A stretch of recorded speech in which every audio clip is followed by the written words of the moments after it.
Le crocodile est capable de traîner une antilope sauvage ou un zèbre sous l'eau. D'accord, nous sommes tous soumis aux stéréotypes selon lesquels les animaux domestiques sont plus faibles que les animaux sauvages, n'est-ce pas?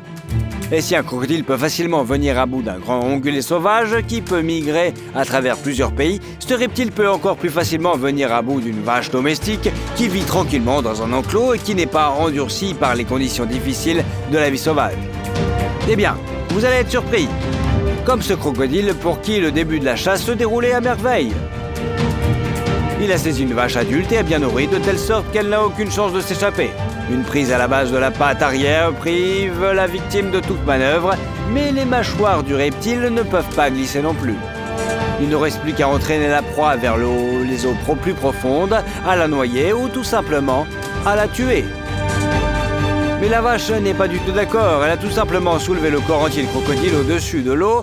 Le reptile ne peut pas entraîner la vache, ni même la ralentir.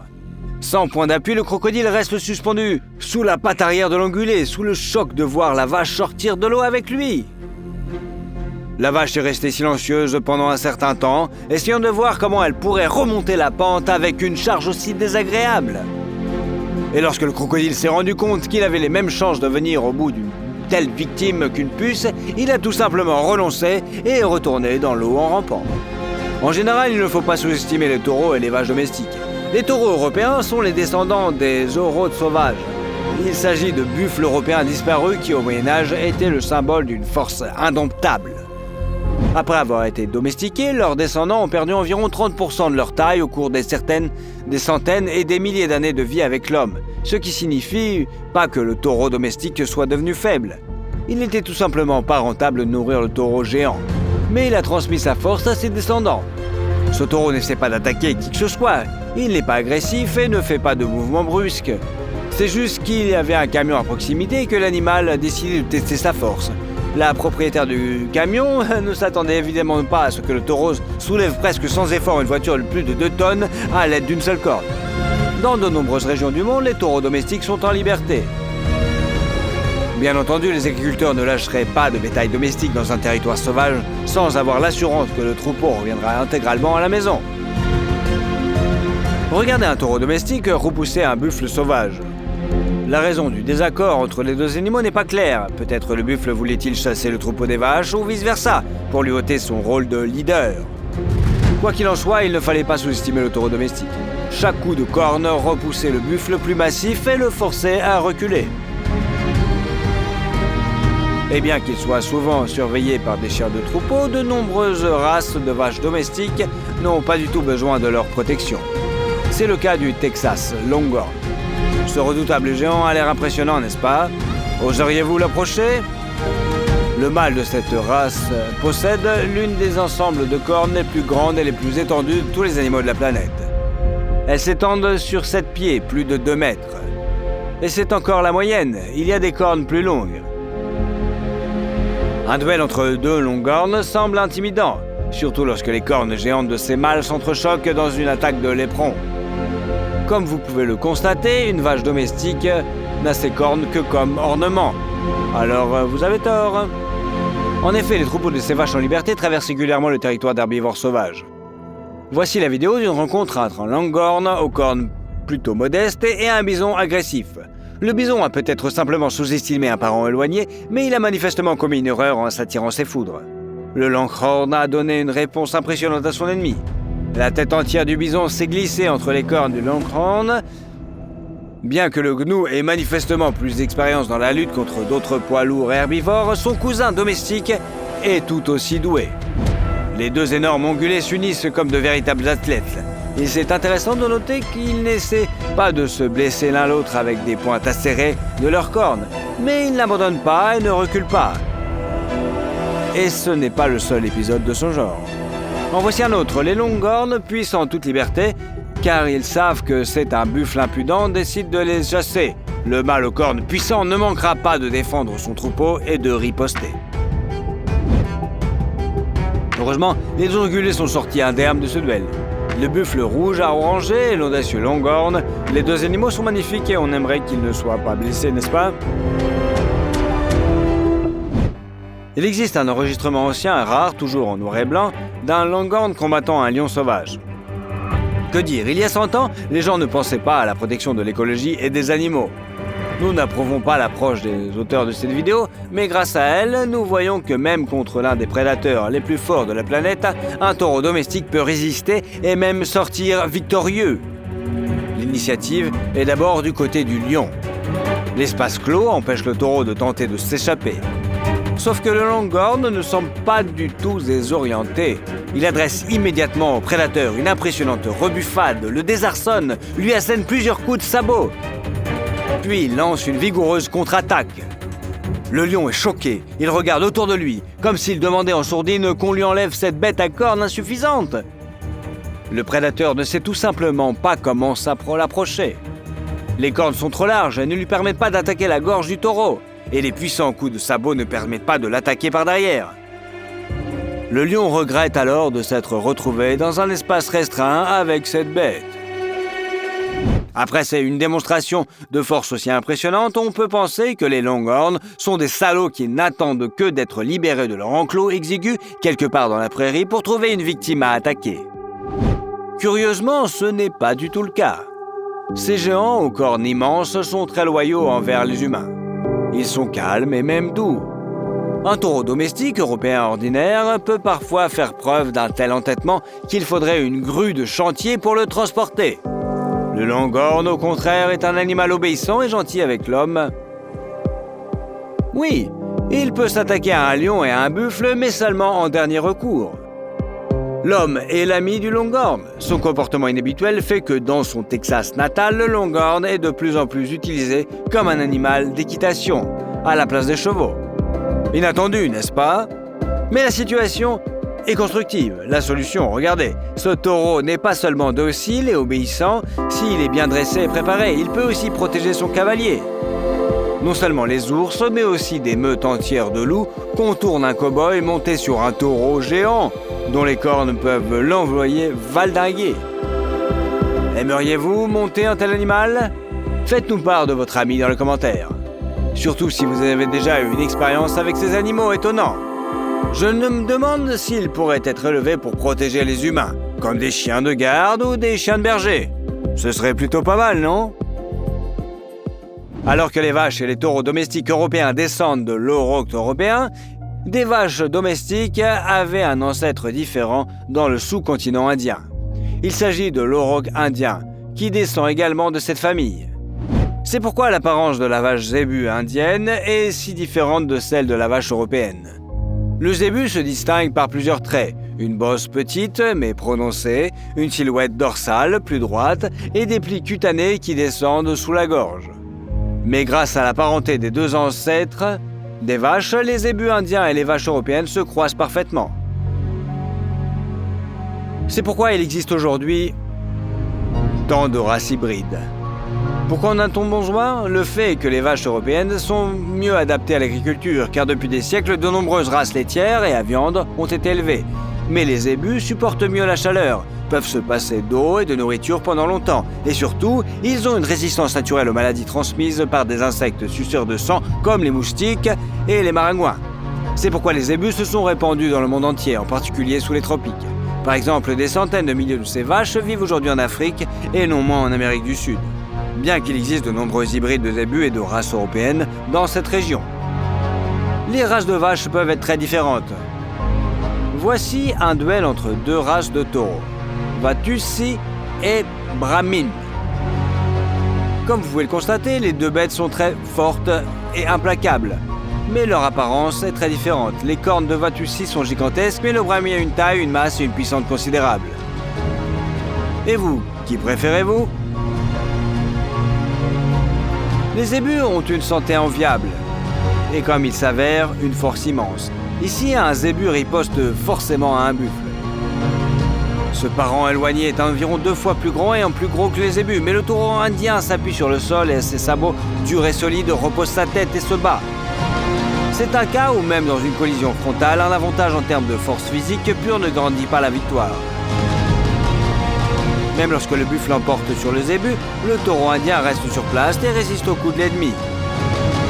Puis il contre-attaque et force le buffle, plus lourd, à soulever le sol et à battre en retraite. Le zébu a littéralement fait reculer l'ennemi. Ces chiens ont apparemment décidé de se souvenir d'ancêtres sauvages prédateurs et ont attaqué le zébu, grave erreur. Si les chiens ne se comportent pas si pacifiquement comme des animaux de compagnie, les ongulés ne seront pas gentils avec eux et même plus. Quelques coups de sabot puissants et le chien s'envole d'un côté et de l'autre. Chaque coup de taureau fait mouche. Les chiens ne s'attendaient pas à un tel combat de la part du géant toujours calme et ils ont payé pour avoir sous-estimé le taureau. Quel cas de démonstration inattendue de l'immense puissance des taureaux vous a le plus frappé? Répondez dans les commentaires, n'oubliez pas de vous abonner à notre chaîne pour voir de nouveaux épisodes étonnants de la vie des animaux. Un léopard est assez fort pour battre même un ratel. Mais ce petit être n'était pas à la hauteur. Lorsque le porc-épic a remarqué la présence du prédateur, il a attaqué d'une manière inattendue. Il a commencé à reculer en titubant et à pointer ses aiguilles vers les yeux du léopard. Le chat n'était pas préparé à cela.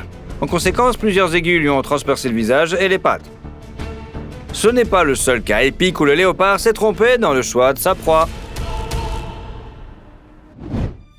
Il faut reconnaître au léopard qu'attaquer un troupeau entier de taureaux est une entreprise qui demande des nerfs d'acier.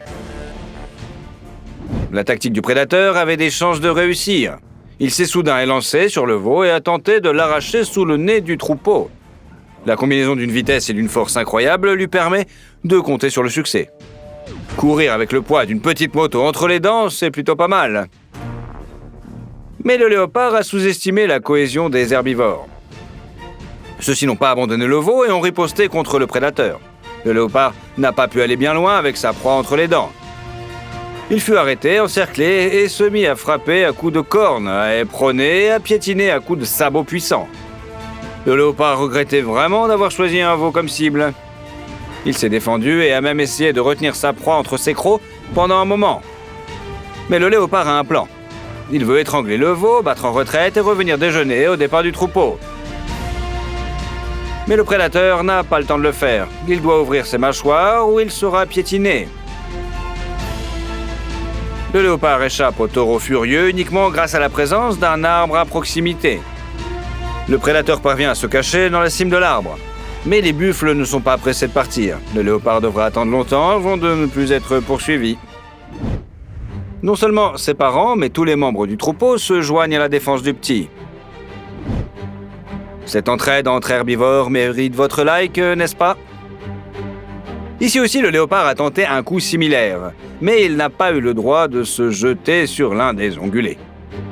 L'initiative a été rapidement prise et le léopard a été contraint de battre en retraite.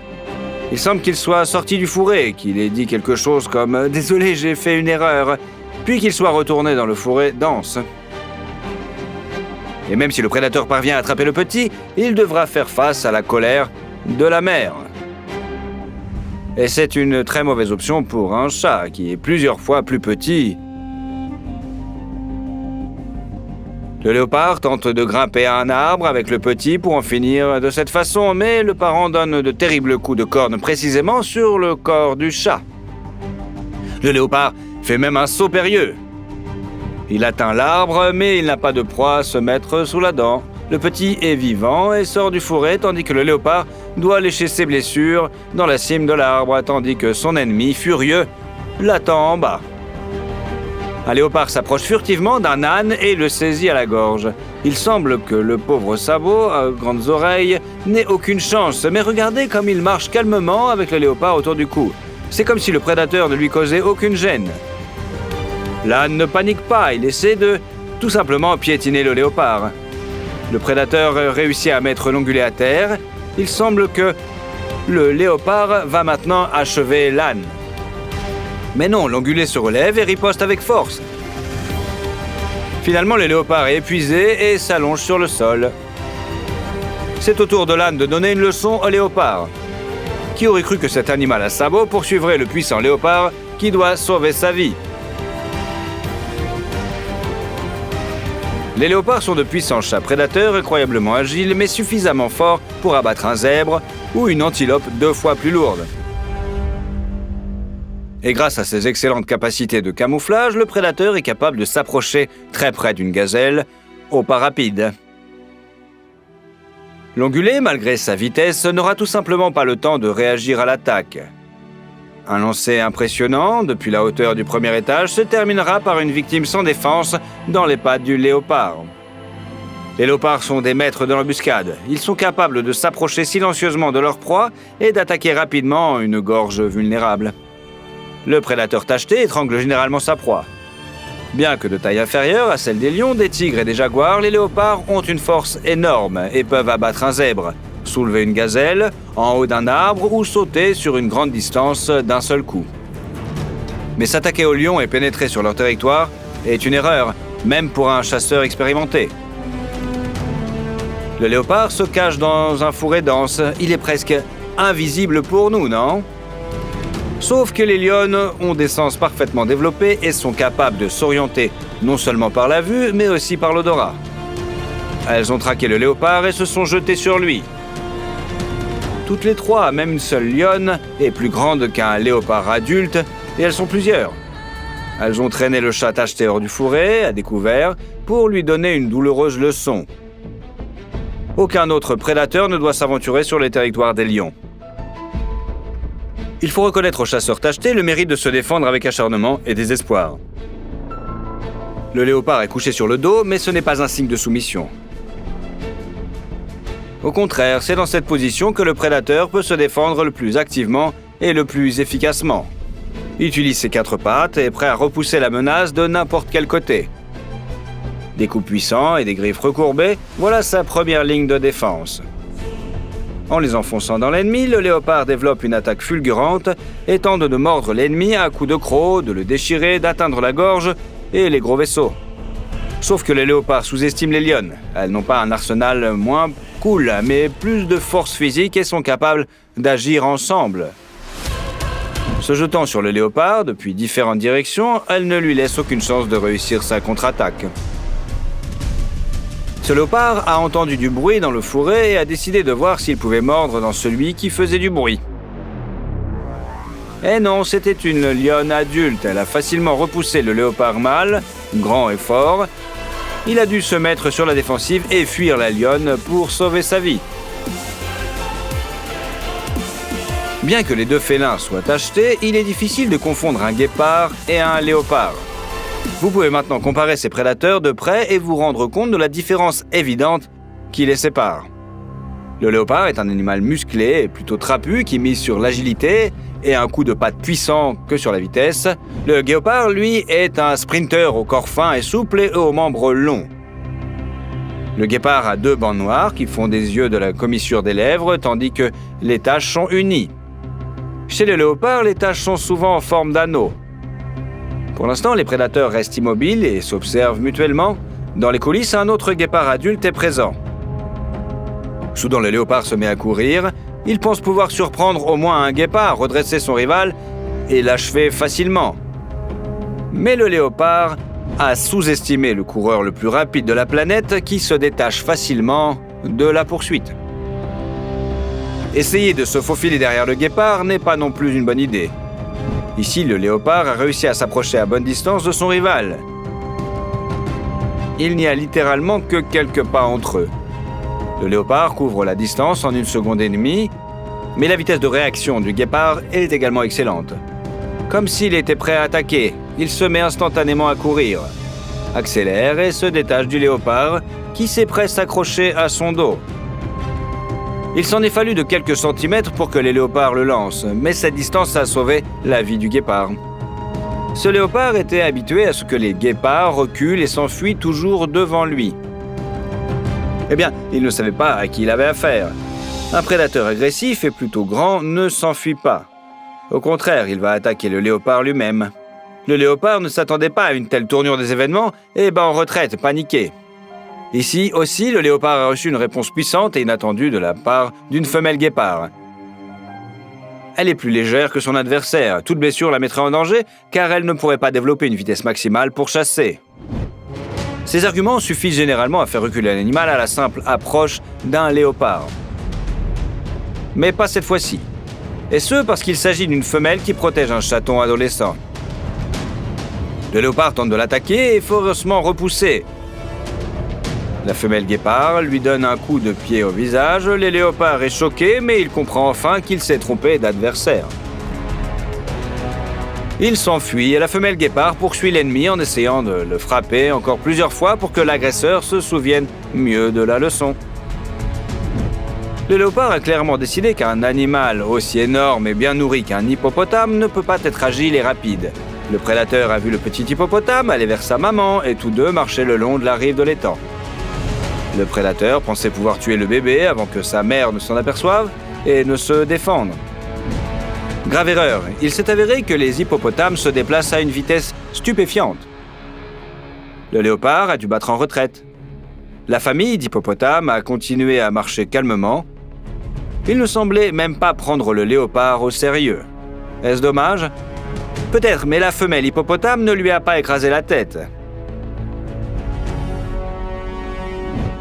Le léopard est entré sur le territoire du tigre et l'a regretté. Le puissant prédateur a immédiatement remarqué l'intrusion et s'est approché du léopard à portée de main. Le tigre est le représentant le plus grand et le plus fort des félins sauvages. Il est peu probable que les léopards s'attendent à une telle vitesse et à une telle agilité de sa part, mais le chasseur rayé s'avéra incroyablement rapide. Il s'est précipité sur l'ennemi à la vitesse de l'éclair et l'a presque rattrapé. Le léopard a pris la seule bonne décision. Au lieu d'essayer de s'enfuir, il grimpa à un arbre. Mais regardez, le tigre a lui aussi grimpé sur le poteau. Un tigre est environ 3 fois plus lourd qu'un chat tacheté. S'il avait atteint le léopard, il lui aurait brisé le cou en quelques secondes. Mais il n'a pas réussi à grimper à la même hauteur. Le léopard a grimpé jusqu'aux branches les plus fines, tout en haut de l'arbre. C'est ce qui l'a sauvé.